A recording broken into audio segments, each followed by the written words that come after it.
文本，那都可以得到对自己有利的东西。所以我讲这个事情呢，解释权在英国人身上，英国人没有解释，就留下中国、印度和其他国家在那儿有不同的解释，这就是一个陷阱，永远讲不清楚。Well, as I explained, that there are differences between the two drafts, and actually it really lies on the British side to explain or confirm the thing. If the British side won't put anything clear on the table, then left the rest of the sides, saying Tibet, India and China, to argue and debate restless.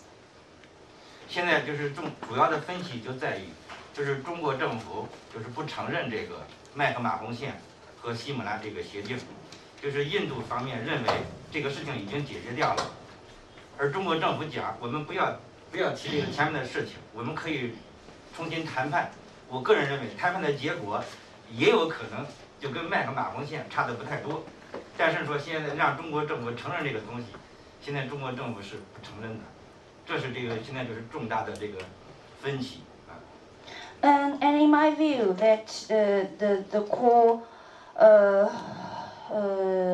the border disputes between China and India is that Chinese government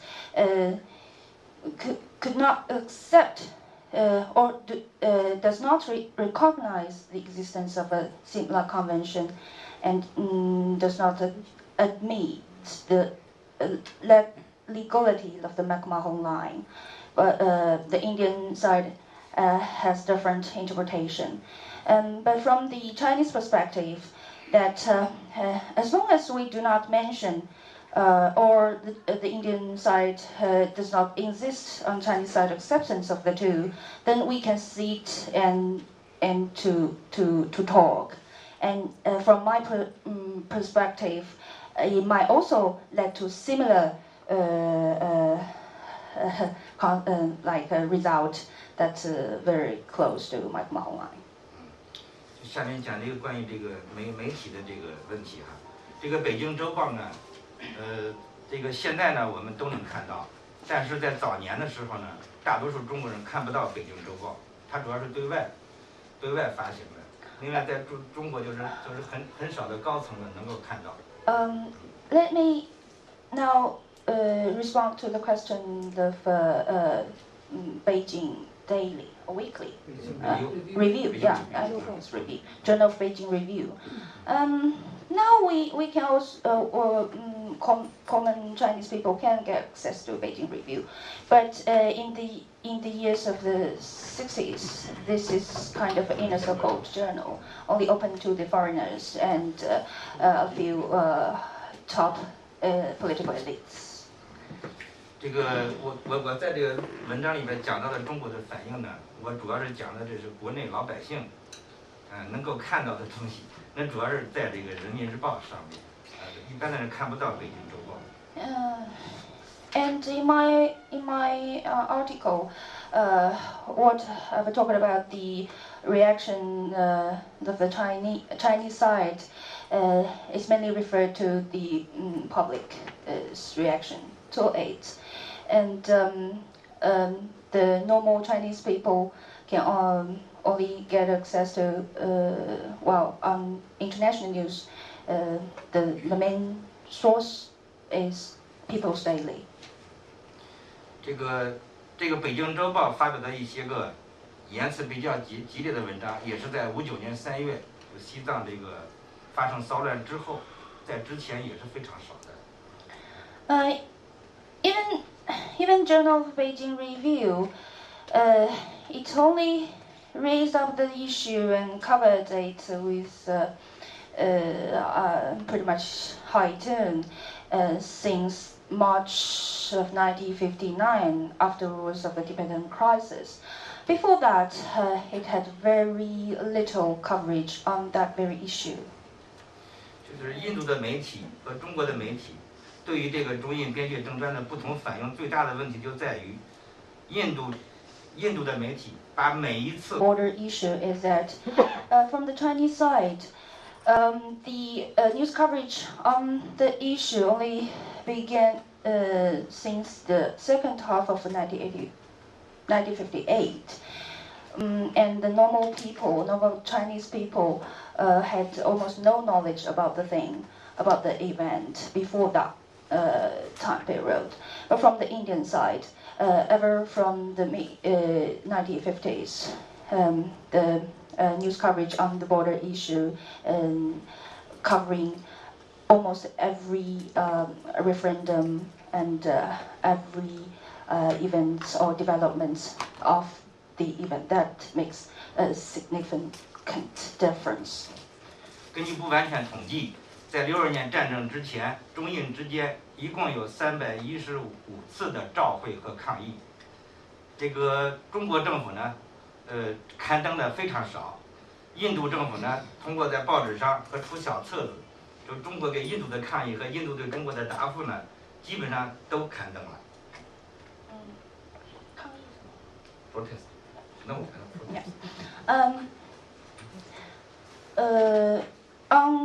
Incomplete summary that there had been 315 diplomatic referendums and notes or disputes that had been interacted between the two sides. The Indian side or Indian media had almost covered every time, but Chinese side only covered very few of it. 另外一个就是媒体给政府决策的作用方面，印度政府呢，往往受到媒体的推动，媒体呢往往比政府这个态度更要强硬一点，而在中国呢。中国政府的声音都是通过媒体来表达的。这个媒体呢，对政府的这个没有起到这个就是推动作用，特别是在这个中印边界问题上。我个人觉得一直到现在呢，印度政府受到媒体和议会的压力也好，推动也好，要远远大于其他国家。这个跟其他国家是不一样的。无论是在美国还是在英国，在特别是重大的外交问题上，这个新闻媒体呢。对政府的这个推力是比较小的，但是在印度呢，现在主流的媒体呢，应该是影响力还是要大于其他的国家。Historically speaking, in my view, that both media and parliament had significant pushing efforts or forces on the foreign policy making, loved the Indian government. While taking this or the border dispute as I think this is a typical example of it. While in China's case, that the government's policies are or had been distributed to the masses via media, and it's quite different political environment, which led to different consequences. And even today, in my view, that the Indians' foreign policy of the government are still highly affected by other, say, media or parliament pushing forces. While I think this type of circumstance is pretty much rare, even when we are talking about the similar roles that media or parliament that may play in both European environment or in the United States. 下一个问题关于这个印度给西藏的粮食援助呢，因为我现在查的档案主要是外交方面的。就这个档案呢，我还没有看到中国是不是有这个记载？但是呢，应该是在很长时间内，印度和西藏的经济关系非常密切，特别是在50年代中期之前，西藏所有的对外贸易以及外汇的储备都在印度人手里。西藏的这个往外销售的这个产品都要经过印度，而且这价格定价也很大程度上有这个印度来定，而且换取的外汇呢也是存在印度的银行里面。所以就是说，这个经济关系，西藏和印度的经济关系，那是非常密切，这个是一个事实啊。Up to now, I mainly focused on the in response to the question on the Indian economic, especially food assistance to Tibet in the 50s. Up to now, I mainly focused on archives relating to foreign relations in the 50s of the People's Republic of China, and I do not know how much materials can be found covering the very issue. But what I want to say here is that up to the 1950s, the Indian-Tibetan economic links had been very close. The foreign trade of Tibet had to take the road from India, and the Indian government held the right to set the prices from the Tibetan side for foreign trade, and also the foreign currencies that flow from outside to Tibet had to be reserved in Indian banks rather than the Tibetan side. 我认为这个西藏和印度的经济活动属于对双方都有利的事情。Of course, in my view, that the Indian-Tibetan economic links and connections meet the interests of the both sides.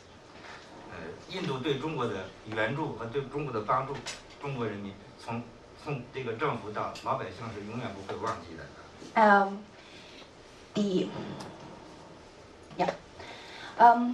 The Chinese government and the people are very grateful to any of the economic assistance from Indian side to Tibet, and we won't forget that part of the history.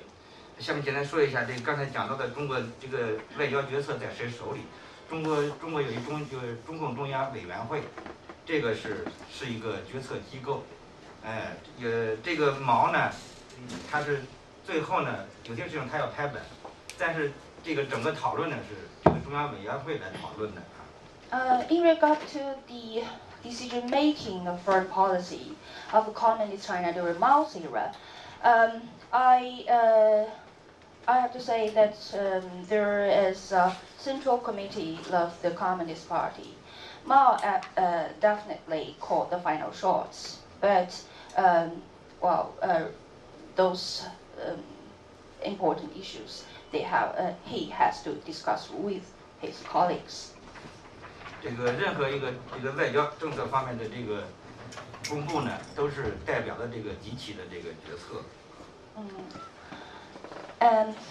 Any announced foreign policy from the Communist China side represent the result of Central Party's group discussion. 我这个论文里提到的几个领导人，他们讲话的内容不一样。刘少奇讲呢，就希望印度呢同意来谈判。这个彭真讲呢，如果印度现在不想谈，过一段谈也可以。然后周恩来讲呢，我们已经让步的一次又一次让步了，希望印度让一次。然后这个贺龙讲呢，说短期内不谈，过了几年之后谈也可以。最后陈毅讲话的时候是释放了最后一个印度俘虏。陈毅说，我们释放最后一名印度俘虏，就表明我们中国政府表明我们的和平愿望。所以这几个领导人讲话的内容是不一样的，并不代表谁来决策。多了吧？Okay. Now, finally, In regard to the Chinese leaders, in 1963, Chinese leaders, a series of Chinese top leaders' speeches on the border issue. The content of their speeches are different. First and foremost, Liu Shaoqi said that we can sit and discuss the issue, and Peng Zhen said, well, if we cannot reach to a agreement this time, then we can do it next year. We can wait for later. And Zhou Enlai said that we've already made concessions for several times. How about Indian side to have a try? And He Long then said, well, if we can't solve the problems, we can wait for another several years. And Chen Yi gave the final signal after China released the final Indian prisoners. He said that, wow, this might be the very chance for us to solve the problem. Thank you all. I'm sorry. But the last question 就是这个为什么我们书里提到这个提到中印没有提中印，因为我们感觉到呢中印都是金砖这个国家，而且中印在亚洲的作用现在提高得很快。我们不提这一段历史，我们就是希望中印在亚洲要携手。如果中印在亚洲能够携手，任何一个国家都不可能威胁到我们。所以这是我个人的想法。Final response to the textbook of modern world history, why our side did not mention the border dispute.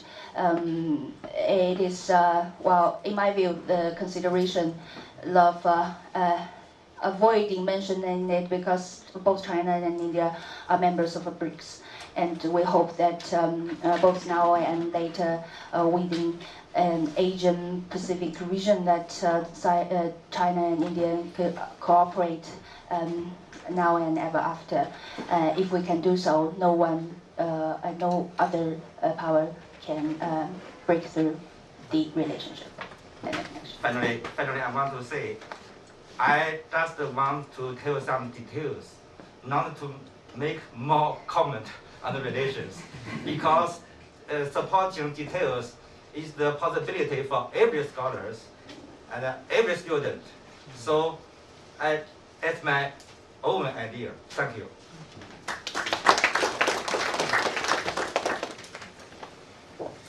Now we take a tea break.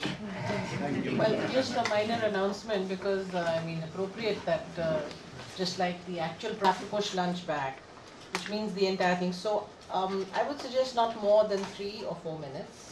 We come back and we get tea inside, so that we then move on, push lunch by another half an hour, and go until 1:30 and finish the next session. So can we get people back within the next 2 or 3 minutes?